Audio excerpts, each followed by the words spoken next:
نماز میں کسی کے لیے دعا پڑھنا اور اس کو پتہ بھی نہ ہو، بس یہی سچی محبت ہے۔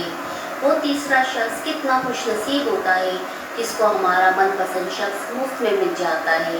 گھر میں ماں کی آواز آنا بھی ایک نعمت ہے۔ ایک وفادار عورت ہزار خوبصورت عورتوں سے بہتر ہے، اور سکون صرف اس بات کا ہے کہ لوگوں سے بہتر مجھے میرا اللہ جانتا ہے۔ وہ شخص ہر بات نصیبوں پہ ڈال کر مکر گیا آخر۔